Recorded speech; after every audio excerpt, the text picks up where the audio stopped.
afternoon, and we're back this time talking about how e-mobility can benefit rather than burden the grid. So according to a study by EY and Eurelectric, EVs represent 3.3 million vehicles today, and they're expected to reach 65 million vehicles by 2030 and 130 million by 2035. According to the authors, this would require 65 million chargers by 2035, 85% of which would be residential. So how can we use smart technology to enable EVs and their associated charging infrastructure to actually benefit the grid? Well, to answer that question, I have a few experts with me here today. The first is Max Scherer, who is COO of Monta. His professional career has taken him from consulting, e-commerce to sustainable food production before he landed in the EV industry. Monta is the single operating platform powering the EV charging ecosystem, serving drivers, companies, cities, and the electricity grid. With Monta, you can launch, manage, and scale all your EV needs and operations with one integrated software built to EV better. Thanks, Max, for joining us. Thank you for having me. Very excited to be part of the gridXdays. Great to hear. And we also have Marc Mültin, who is founder and CEO of Switch. Over the last 12 years, he's become one of the industry's experts in EV charging communication standards and protocols, like ISO 15118 and OCPP 2.x. Switch, founded in 2020 during the pandemic, builds the software to operate the most reliable, innovative, and easy-to-use charging infrastructure for electric vehicles. Before he founded Switch, Marc was, amongst other things, active in different positions at the Karlsruhe Institute of Technology and at Charge Partner. Marc, welcome to the panel. Thanks for having me. And yeah, really looking forward to this discussion today. As am I. Joining him, we also have Amrutha Venugopal, who's Vice President of eMobility and gridEdge at Siemens. She worked as a project engineer for a number of years before heading up strategy and business excellence of smart infrastructure for the Middle East at Siemens. She's now based in Switzerland and is responsible for building and scaling their e-mobility solutions and service businesses globally. Amrutha, thank you so much for being here. Thank you so much for having me. And finally, we have Robert Labinski, who has over 12 years experience as an energy solutions specialist, having worked in building solutions, energy tech, focusing on demand response, and a variety of roles from business development to sales optimization. He's worked at Octopus Energy for the last 4 years and is currently head of electrification, which involves creating customer propositions for the electrification of transport, logistics, and fleet vehicles. At the same time, he also works in origination and growth, supporting the scaling of Octopus Energy's core funds and building their renewable generation base to help serve its expanding energy supply globally. Rob, thanks so much for joining us. Yeah, thanks so much for having me. Really happy to be back this year. Yeah, happy to have you back. So let's dive straight into the questions. Rob, what are some of the major challenges of properly integrating EVs into the home and grid, and how can they be overcome? So this is a really interesting question, I think. I mean, let's start with the point that, 30% of homes in the UK specifically, and probably when you look at the data across Europe as well, don't actually have the ability to charge an electric vehicle at home. So there's kind of one challenge there. But actually, when we think about putting an EV charge point onto a home platform, especially with the electrification of heat, the generation of electricity on our own roofs as well, it becomes an interesting challenge to kind of balance the consumption and the generation coming from a disaggregated user. So we're no longer in a model where centralized generation is supplying the extremities of the grid. We have hyper-local generation, hyper-local constraints on the network, etc. So when we're thinking about EV charge points going into the home, we have to make sure that they are ready and prepared to be part of a smart green ecosystem. And then secondly, I think there's a challenge around the aggregation of that data and the ability to make that technology smart. So I'll speak to a UK example. In order for a home charge point to be integrated into the balancing mechanism, which is the ability to trade energy real time, you need to provide 1 second data. That 1 second data needs to be available 24/7 to the TSO, to National Grid. And at scale, millions of vehicles on the road in the UK providing that data, the system just isn't ready. The TSOs aren't ready. They don't have the technical platforms. And so we need to kind of start to build a system and a technology base that enables that data to be assumed using statistics, and we have to build a trust within that system. So one of those things is controllability, and data points need to be able to be provided at a 1 second level. That needs to be scrapped, right?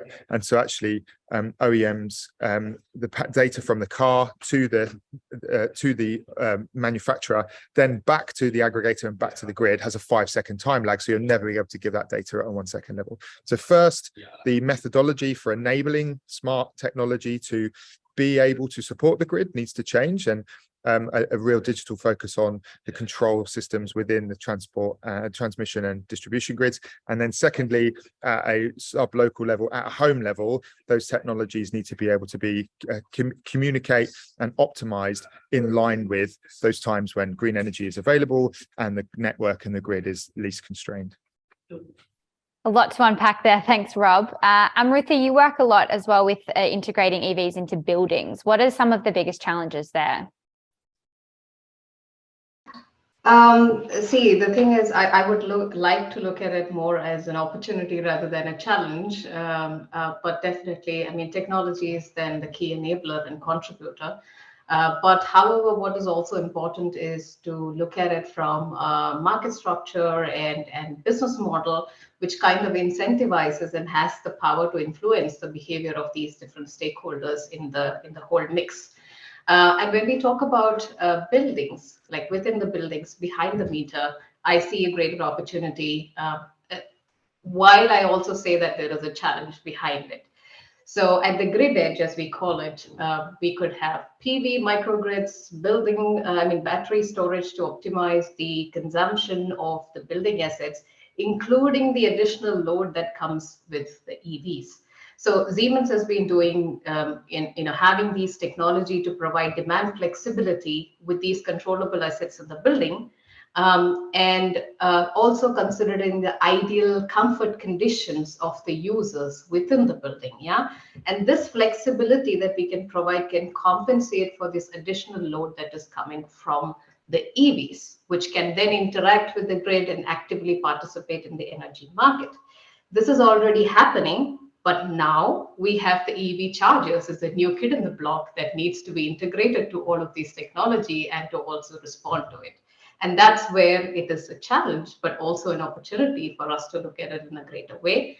And I guess this conversation becomes even more crucial when the new vehicle to grid concept, also enabling EV batteries as microgrid solutions, is taking into consideration.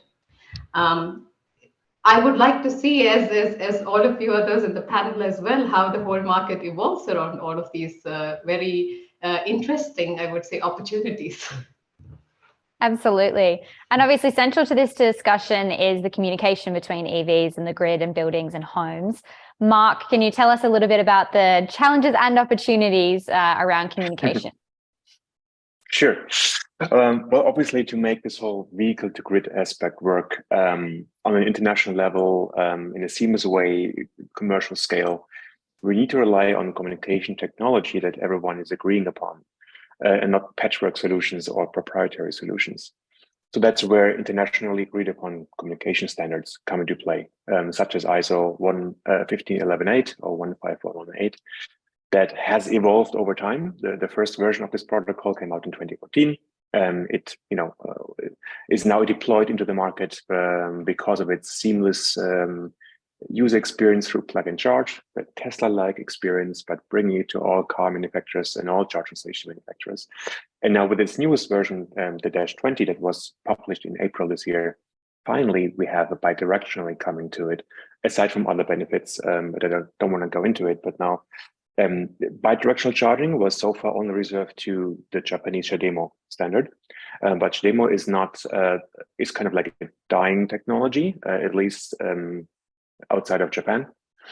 So in Europe and in the US, and in other countries of Asia, we have the combined charging system that is the dominating standard, and that is underpinned communication-wise by ISO 15118. So that is very important to have an interoperable solution that is also driving down costs for both EV charging station manufacturers and car manufacturers. That is one part of the story, the EV to charger communication. Then we have the charger to backend communication, whereby we have the open charge point protocol as a de facto standard. That is probably 99% of the industry out there is using OCPP. The question now becomes, how do we make it bidirectional? Currently, we are at a technological inflection point, kind of like a step change from OCPP 1.6 that is currently deployed, probably more than 90% of the chargers out there, to 2.0.1 that has been around for 2-3 years. But it's just very slowly coming to market now. And there's a next version around the corner, 2.1, which is bringing the bidirectionally into it, transporting all the relevant grid signals coming from the utilities and the grid operators down to the charging station. And that is probably going to be published next year, but there are drafts available already. We are working with them to make it happen in an interoperable, seamless way. Then, of course, you need to talk from the managing platform that is managing all these chargers to the grid operators. There is no international agreed upon standard as far as I know. There is, for example, OpenADR that is used in many cases. But what I'm trying to get at is you need a vertically integrated solution where you have all the stakeholders playing together seamlessly with each other. So it's a perfect end user experience. And that's what we are trying to achieve here at Switch, for example, by providing an operating system on the charger, by providing a cloud system, a cloud-based management system to manage those chargers, and collaborating with Nuvi, who is a partner, a pioneer in the vehicle to grid space, where they aggregate all these assets, all these EV batteries that we manage through our platform and provide them as assets on the energy market to provide frequency containment reserve, for example. So it's a complicated market. There are many actors out there, different protocols being spoken. It's important that we collaborate as an industry together to make this mega trend of smart energy services happen sooner than later. And we're working on a project with Nuvi to bring V2G to homes in Europe by late summer next year already, with a big car manufacturer and with their help. Okay, that actually ties in very well with a question that we got from the audience asking when V2G will be commercially available from your point of view. So obviously it's a big topic, bidirectional charging. What is kind of slowing it down, and what will be the first use cases, as you just kind of mentioned?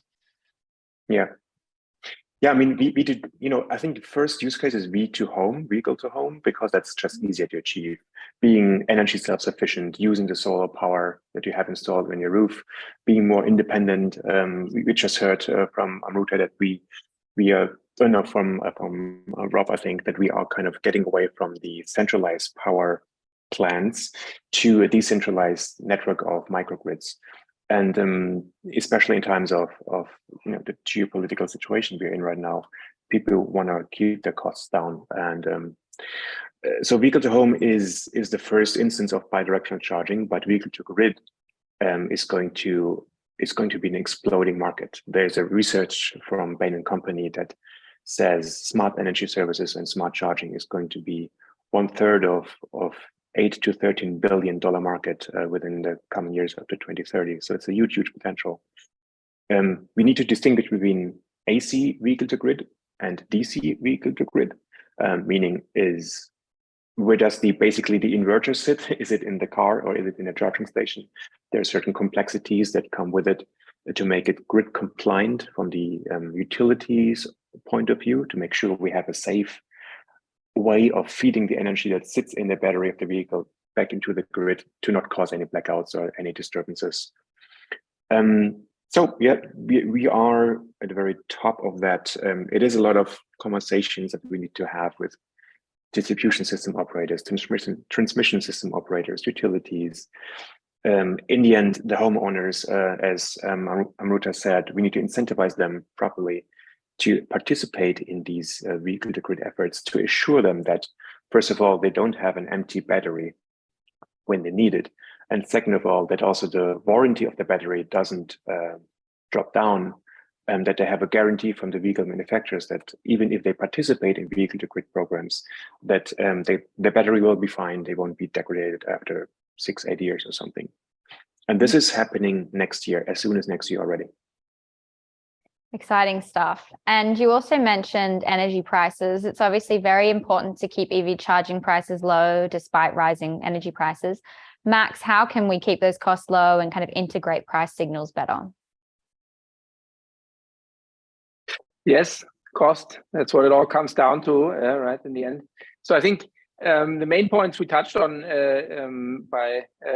across the panel already. I think the key thing you can do, or we as a society can do, to make sure that you don't get bogged down into discussions whether 99 cents at Ionity is actually the reference price for EV charging, is to increase literacy about how EV adoption actually in practice most of the time works, right? And charging at home or charging in your housing association, or a curbside charging maybe in your residential area, is probably the thing that most people will utilize for 90+% of their charging activities. And here you of course have a much lower tariff than in fast charging hubs that you need for long distance travels.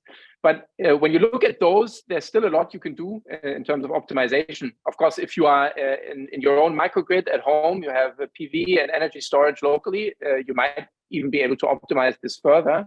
But I think for slow charging during times when your car is not moving, i.e. at your workplace parking or overnight parking at home, you can use software to optimize, for example, whether you want to charge energy that has a higher or lower CO2 output, or is only renewable or less renewable. And I think the main point or the thing you can do to optimize your pricing exposure here is to actually actively seek dynamic energy tariffs in your home market. That's pretty prevalent in Scandinavia already. There's a bunch of intrepid, I would say, pioneers in Germany and in the UK, Octopus. But it's definitely not something that has spread across all of continental Europe yet. But we at Monta at least believe that with EV will come a much bigger literacy for how much a kilowatt hour actually costs, and how much it actually costs at what time of the day. And we believe that consumers will actually press for a much faster and higher adoption rate of this way of buying and selling electricity, because the truth is that not everybody will be able to live in a self-sustained energy microgrid within their house. There will still be a lot of apartment buildings that will need to be fed from the grid as well.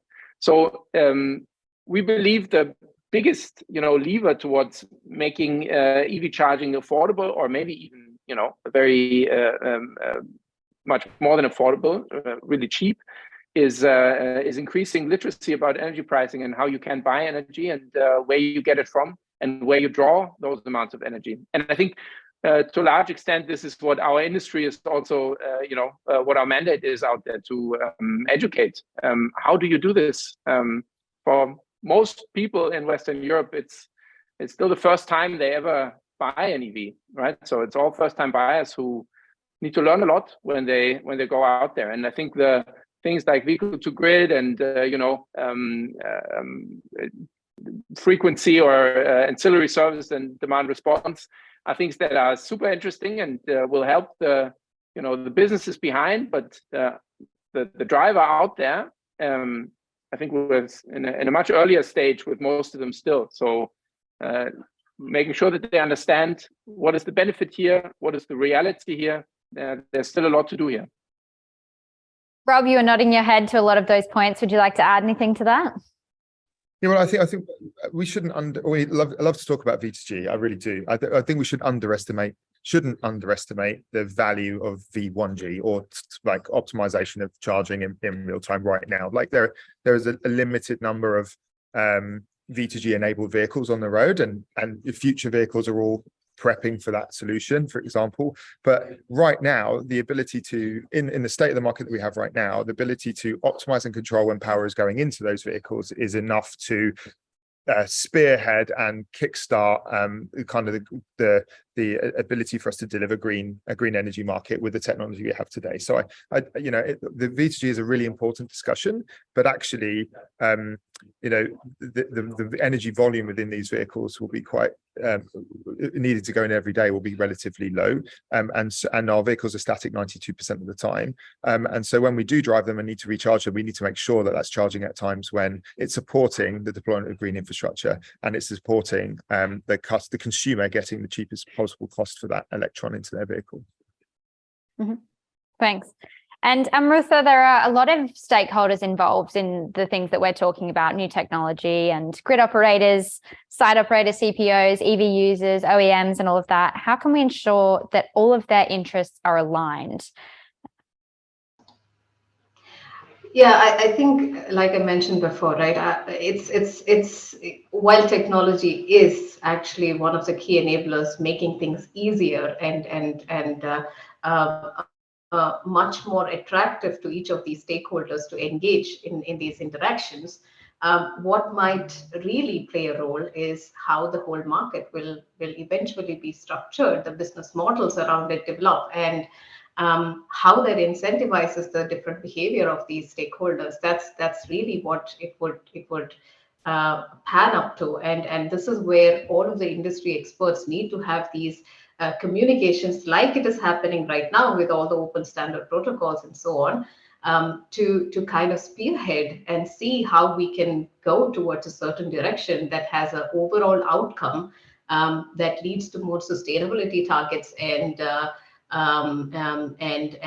output that we would want to have without having outrageous investments into the grid and so on. Yeah. So I think it's through these conversations and structuring the market that we would see these interests align more and more. Mm-hmm. And we've had a question from the audience. Amrutha, you deal on a global level as well, so I think you might be able to start us off on this one. National differences have come up a lot in the last 2 days. How do national circumstances impact the rollout of solutions across Europe? I think this discussion has been happening even before the introduction of EVs, right? When we talk about the grid stability and how the different national regulations, and when we consider it more as a regional, how the cooperation needs to happen between the different countries, that has been ongoing discussion already. It's just that with EVs and the new, let's say, unexpected loads that the companies or the TSOs are expecting, now the discussion has gone to a different level and accelerated it. But I don't think these are new conversations that are happening in terms of cooperating at a regional level and how we can ensure that the grid stability is maintained, not just looking at it from a national, but more from a regional level. Would anyone else like to jump in and talk about the national differences? I mean, when it comes to providing, I fully agree with you, Rob, that V1G smart charging is super important, and that's going to be the focus on rolling out, making cars an asset rather than a burden on the grid, to also help them reduce the load when it's necessary or increase the load when it's necessary. But when it comes to feeding energy back to the grid, we have to deal with what is called grid codes, which is basically a set of rules and regulations imposed by the grid operators and how you're allowed to feed energy back into the grid, which is already in place for solar inverters, for example. But now we don't need to talk about how are we going to make it happen for EVs to be recognized in these regulations, in these application guides and rules to make that happen. And there are very big differences on national level. Grid codes are not harmonized, and even within a country, like within Germany, we have thousands, I think, of utilities, and even within Germany we have differing grid codes. But I know that currently there is an initiative to harmonize these grid codes across Europe. I think it's an EN 5045 something. Anyway, and the actors within CharIN, that is the CharIN is the Charging Interface Initiative that is driving forward the combined charging system as a standard, is trying to get all the stakeholders also in Brussels to agree on how to make EVs part of the solution in this new harmonized EU regulation, which will then trickle down into national law as early as next year, or is supposed to be trickling down as early as next year. So there is luckily an initiative underway, because we need to make it happen on an international level, on a commercial scale, interoperable. It's not sustainable to have all kinds of different grid codes in all different countries. It just makes the whole system more complex. There's lots of work to do, but we are on the right path. And even between US and Europe, again, US, on a federal state, you have different grid codes. So it's the same story again. And we need to try to harmonize as much as possible, as quick as possible. Max, would you add anything to that? Sorry. Grid operators are stuck in the past a little bit. Some don't even have digital means of communication. I know Octopus can sing a long song about that. So yeah, we need to get them more into the digital era. Yes, if I may. So I think I'm 100% aligned. I think I know a few people who sell PV installations in Germany, and they have whole departments filling out paper applications, right? So it's a big digitalization effort there. But on the other hand of that, I believe that I'm a very commercially thinking person. I think we can't wait for the regulator to make a play here, right? I believe there's many reasons why we want to push EV adoption, to keep growing as it does now, right? It's the right thing for the future. It will reduce CO2 emissions. It will help us to reach sustainability goals. So sometimes I feel like we, especially in I would say in some parts of continental Europe, the priorities seem a little bit off. It's like innovation follows the law, whereas sometimes the law should maybe follow innovation. So I feel there must be a balance. We can't wait for the EU to make the right law to make sure that we do the right thing. We need to do the right thing, and then we need to make sure that is reflected. Maybe a little bit controversial here, but I don't know. That's the way I see this. I agree with you, 100% agree with you, absolutely agree with you. There wasn't a regulatory change that allowed us to provide a dynamic agile tariff to consumers in the UK and give them 48 prices in a 24-hour period. That came from innovation, and the commercial organizations taking that risk. There are fundamental issues in this market that are causing that problem, and we need to kind of address some of those. And we talked about open protocol, things like vehicle OEMs sharing state of charge data openly, so we can start to optimize charging.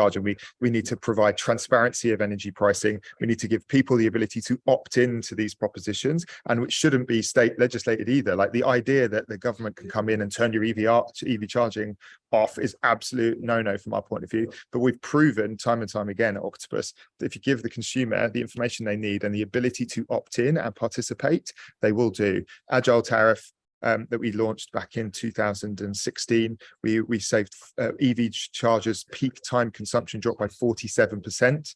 And more recently, we've been doing a thing called a winter workout, where we've asked just over 3 million customers in the UK to participate in reducing and participating in the winter market, and to get a financial incentive. And more than 10% of those customers we've reached out to have said yes, absolutely, we'll be involved. That 10% will be way more than we need to solve some of the critical issues, and they all get a financial benefit. So innovation and the market needs to follow I agree with you, the organizations that are disrupting, because disruption doesn't come from legislation. That doesn't happen.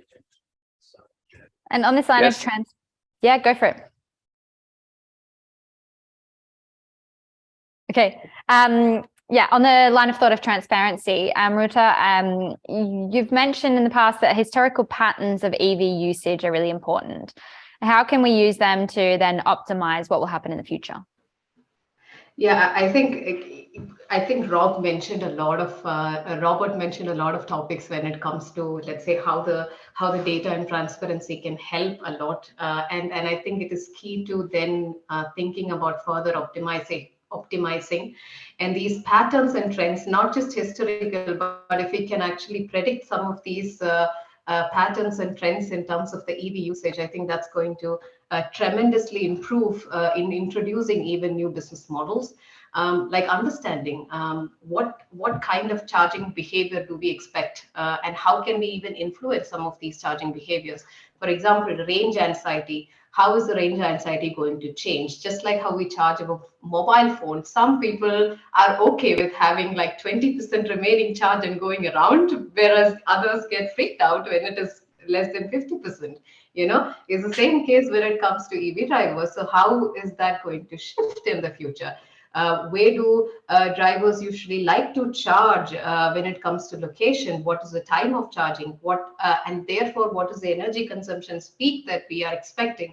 All of these patterns and trends are important. Why? Because it will influence the decisions that we want to make in terms of how do we want to scale up this infrastructure, whether it is to not compromise on the driver users' needs, because again, that's important for EV adoption more and more. It's also important to make sure that we meet our sustainability targets put forward. It is also important that we make these decisions of scaling up the infrastructure without having a burden in the grid or having a lot of issues when it comes to the stability of the grid. So to make informed decision for all of this, I think it's important to first start with analyzing and understanding about the EV drivers' usage patterns. Yeah, absolutely. Thanks, Amrutha. And Rob, obviously, as well as, different people will have different usage patterns, different sites have different needs. We've got en route charging, destination charging, home charging. How can we make sure that all of these different requirements are met, and how important are digital solutions in meeting these different needs?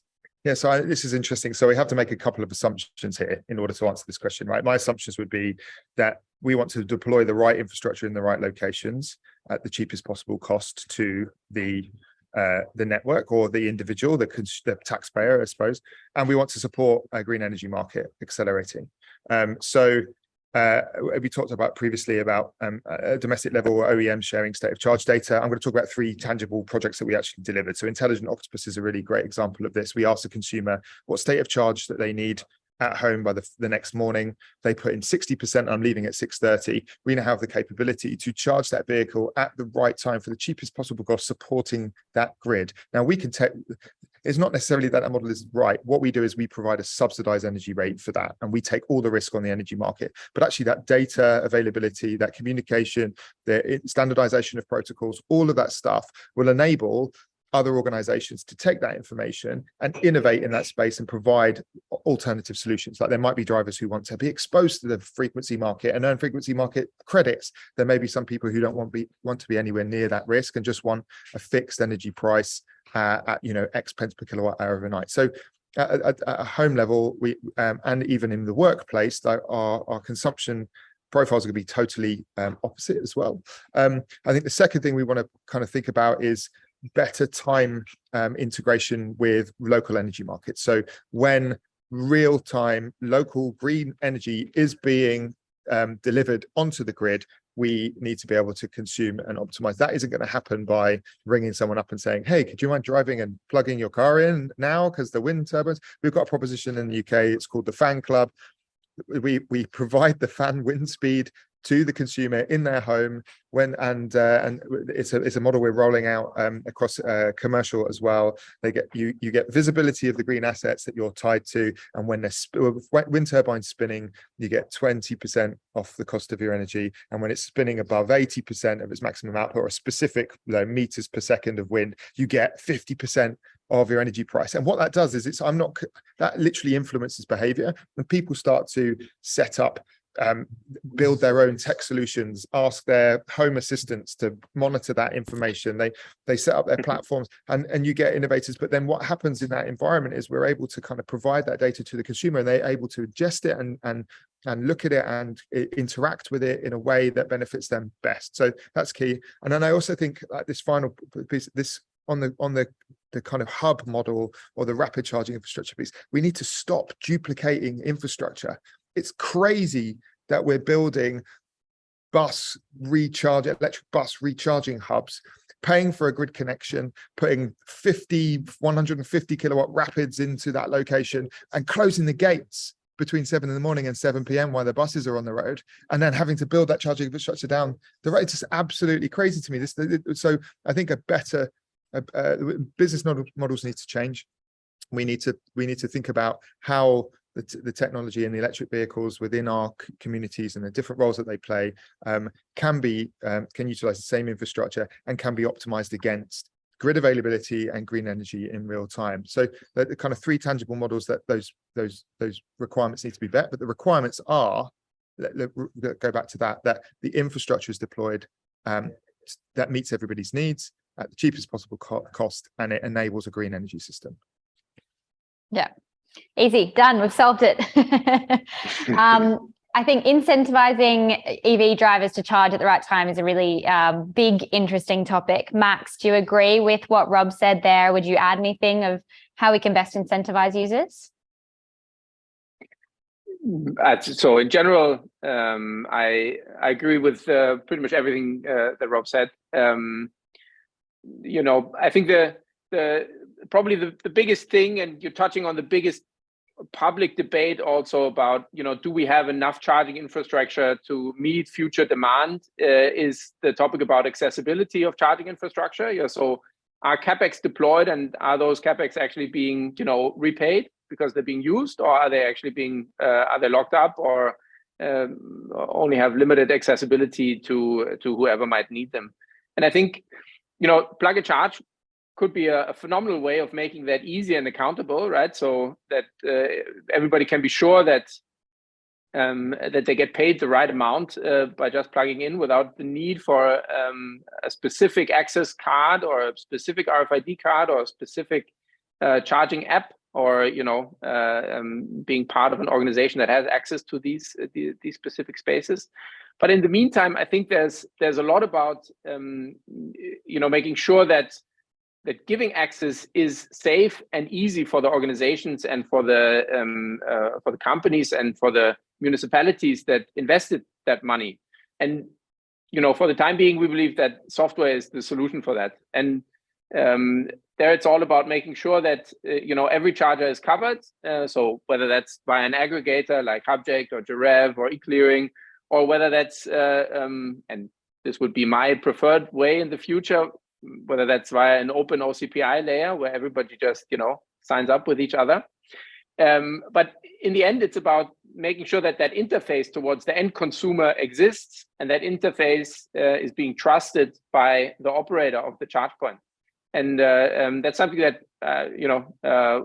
we at Monta try to push a lot, making sure that this security for both parties here is very clear and very, very apparent, that accessibility is guaranteed, and that reliability of the charging experience is also guaranteed.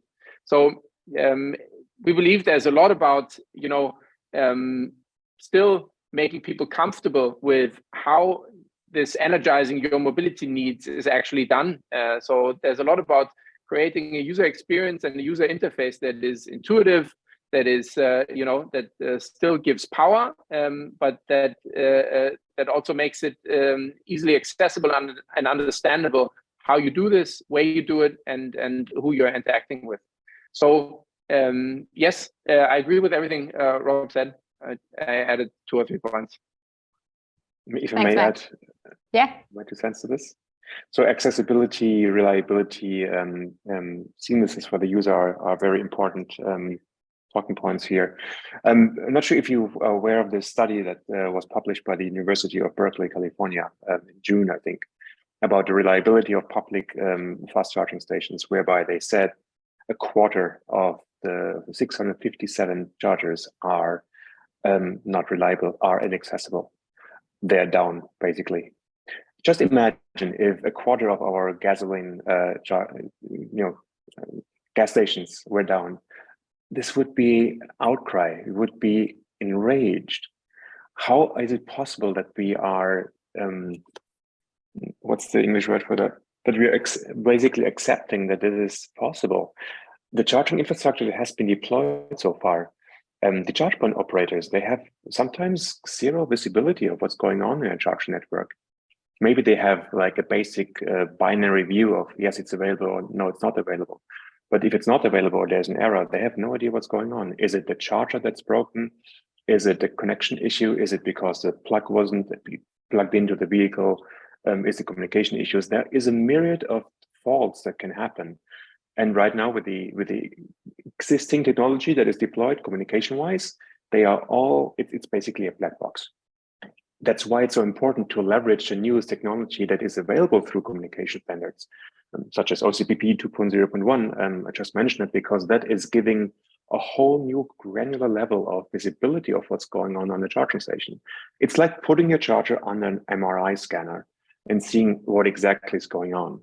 And this giving this visibility back to the charge point operator, or ideally directly to their maintenance staff, and providing automatic alerts saying, sorry, there is something wrong with your air cooling system or liquid cooling system, or the fan speed is below a certain threshold. Then the maintenance person can automatically order the right piece, go to the charging station, replace it. It dramatically reduces your maintenance costs, thereby increasing the charger uptime, increasing customer retention. And it's a win-win situation for everyone. Higher return on investment for the charge point operator, higher acceptance of the charging infrastructure for the end user, or trust, because we're not talking about range anxiety so much anymore. We're talking about charger anxiety. And this is just unacceptable. We must do better than that and leverage the technology that is available at hand. And alongside that, obviously, charging anxiety, making the experience as intuitive and easy as possible for users. Max, how can we streamline that process for users to make charging, paying, finding, all of that of EV charging as simple as possible? Well, I guess that touches on a bit of what I replied to Rob there earlier. And it ties in neatly to what Marc just said. I think it's all about ensuring that the industry runs on the same standards, or on standards that are at least interpreted, let's say, similarly, and on software layers, making sure that these similarly interpreted communication standards are then reinterpreted and communicated to the user correctly. Because our experience with OCPP has been that, yes, it's actually a fairly tightly written protocol, but we now at Monta, we work with almost 300 different wallbox and DC charger models, and OCPP has literally never been the same on any box, right? So engineers also take liberty in how to interpret these protocols. So doing that work and making sure that integration, that communication with these boxes is actually seamless or feels seamless to the user is probably one of the most important things that you can do to bridge that gap, you know. But coming back to the question, I think the most important thing is that operators, especially of public charging situations, but also operators of semi-public charging opportunities, that they agree to share resources with the wider public. That's done admirably well in some markets already. So if I look at Denmark or Germany, I think aggregator acceptance is very high. But if I look at markets like the UK or Sweden or Norway, you know, the big poster child of EV adoption, there literally is no aggregator that's active. So every CPO on their own. So in Norway, you still have 13 different charging cards if you're lucky. So here, I think it's a lot about educating operators of charge point networks that collaborating and opening to aggregators, whether that's a charging app, whether that's an EMSP, whether that's, you know, a new solution on the block, is actually something that enables them to make their business case more attractive, rather than endangering that they lose market share and revenue potential. So I think it's a pretty clear sign of a very immature market. You know, everybody's trying to protect their castle. So it's a massive opportunity also for companies to do things differently. But this is the major hurdle here. Accessibility is about collaboration and cooperation. The amount of capital that is needed to deploy to build all of the chargers that are needed by the growing demand for EVs will never be carried by one operator, right? It will always be multiple, and it will be very small ones and very large ones. And the only way to achieve a charging experience that is similar to an experience you have with an ICE car at the moment is if you have interoperability and accessibility to all of these chargers for everybody. And that literally only comes via cooperation and collaboration via at least somewhat standardized communication protocols. Yeah, and tying this topic of collaboration in, Rob also mentioned before the need to change business models with the buses example. Amrutha, what do you think about changing business models? Do companies need to change? And if so, what do they need to keep in mind when doing that? I mean, I think a lot of it comes. I mean, first of all, I agree with some of the points that are made in terms of availability and reliability, and how the infrastructure needs to open up more and more, and not having private chargers because it's not the optimal use of assets that are being built. So I agree with all of the points, and there comes also, I think, the opportunity for the new business models. If the right incentives are set, and there is a lot of push that was happening from the government entities in terms of scaling up this infrastructure and having the infrastructure in terms of to make charging accessible. But parallelly, what should have been done is to ensure that they are available. And they are not broken down. Yeah. So this is also part of it. And there comes again an opportunity for additional business models. And to be honest, in my role, when I'm looking at it with solutions and services, one of the key topics of service is to make sure that the charging infrastructure is available and there is a higher uptime. And this will become more and more important when the owner of the infrastructure realizes how much of lost opportunity it is for each downtime that they have. And that comes again with more accessibility, more transparency, more understanding, awareness, both from the EV charger, driver side, but also from the CPO's side. And so absolutely, to answer your questions, some of these pockets in terms of having this new business model, I think comes from the challenges that have been already mentioned by the panel members. Thanks, Amrutha. And we've had a question from the audience from Ernest. It ties in with what we've been talking about, education and awareness. Bidirectional charging sounds quite complicated and might be difficult to communicate. Marc, are we running the risk of confusing and scaring off consumers that would otherwise switch to e-mobility? That's a very good point. Education is super, super important. Max mentioned it already. Educating not only, we are in the B2B business at Switch, targeting towards charging station manufacturers that need to be educated, but also charge point operators that are in the B2B space, but in the end, they are customers as well. It's like a B2B to B2C, a B2B to C business. And I come from a very technical background, but I know the need for translating the complexity into benefits for the end customer. When they understand how the technology that's available can build a better business case for them, or for end customers to earn money with their assets like EV cars that are standing around 23 hours of the day. Why not use the big battery that is the biggest, most complex, most expensive component of the vehicle? Why not make money with it? That makes complete sense to everyone. And when it comes to bidirectional charging, yes, it's complicated. It's especially AC vehicle to grid. it's a hard nut to crack. But that's not something for our customers or the end customer to think about. We need to distill this down into a very easy to understand, very easy to comprehend, opportunity for the end customer. Be it simple tariffs that, for example, Octopus is pioneering in this space with their Octopus. Is it Universe? I think, how you call it at the moment.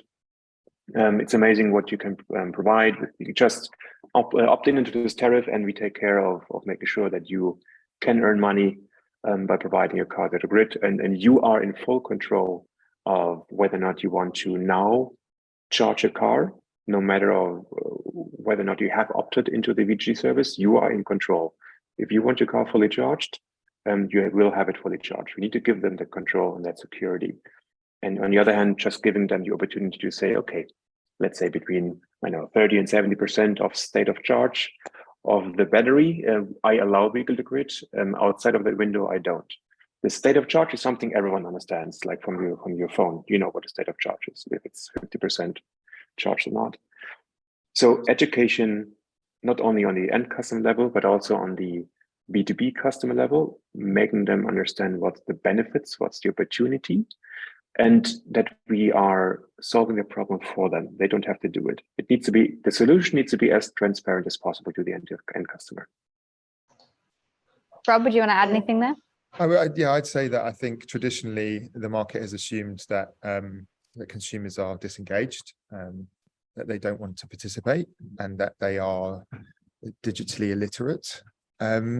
In some senses, like my parents are 70, they've both got a smartphone, they can hail an Uber, they can smart charge an EV, not a problem, right? And actually that proportion of the population that maybe isn't digital native or a digital immigrant in terms of the use of technology is an aging population. So actually, I think we make a couple of assumptions there that inhibit our ability to deploy stuff. And I agree. So in terms of visibility of benefit, if we can translate the benefit of being actively involved and take away the complexity of the decision making in the really hard parts of the market, then you'll get mass adoption of that technology. V2G is a difficult technology, but one, I want to make sure that my lease payments aren't going to go up because I'm providing V2G.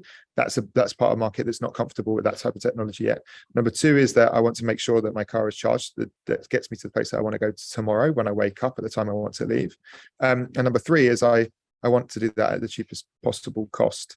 And so we can expose that to the consumer in a really simple way, through either app or through pricing signals in their tariff, etc., that enables them to engage at the level that they want to engage with.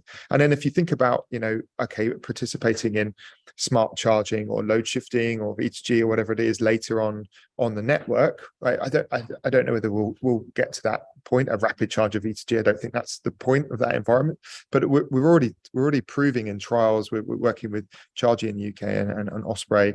We've provided a discounted period of charging at 7 p.m. to 11 p.m.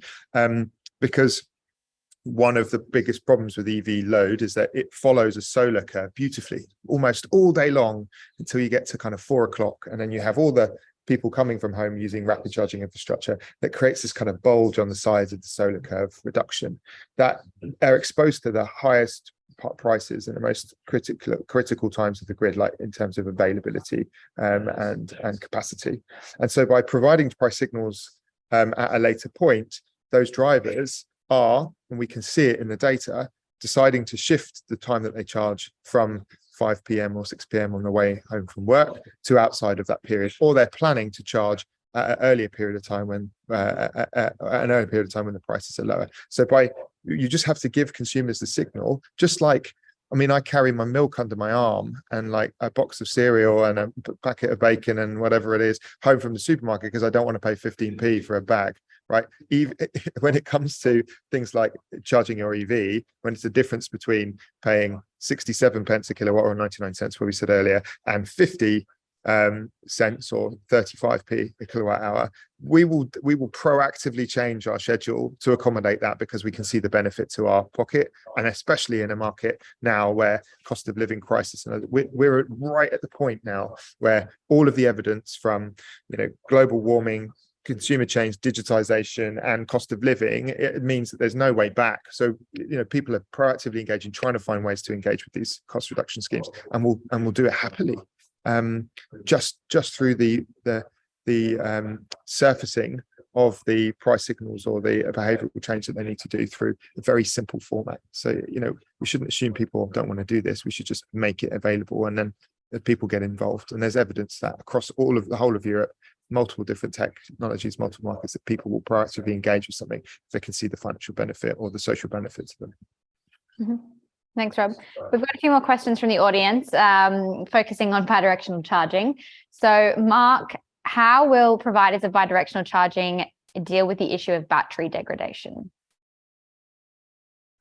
So there is the perceived degradability of EV batteries when you do bidirectional charging. However, there have been studies already that say bidirectional charging actually can extend the lifetime of a battery. What is really stressing the battery is when you're on the road, when you're driving fast, because these are the really strong high currents that are then drawn from the battery.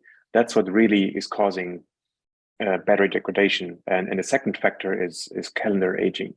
It's just the lifetime of the battery that is reducing its state of health. That's the technological term here. But V2G, if you have it in a certain window, let's say not in the extremes of 5 to 10% state of charge, and maybe not in the upper 80 to 90% state of charge, but in between 30 to 70% or 40 to 60%, this is what car manufacturers currently realize is a very healthy kind of like range of state of charge within which vehicle to grid is really, really healthy for the battery. It's not really degrading the battery, and car manufacturers are willing to give guarantees if you do allow a vehicle to grid in these windows. And I do believe car manufacturers will probably also maybe technologically limit it themselves where cars or in which window cars can do V2G. So long answer, short, bring it to a short cliff note is V2G is not really the major factor, if at all, for degrading batteries. And Max, along that line of thought, how important is it that we kind of better integrate hardware and software to, optimize the usage of EVs and batteries and everything like that? How can we really use smart technology to its full capacity?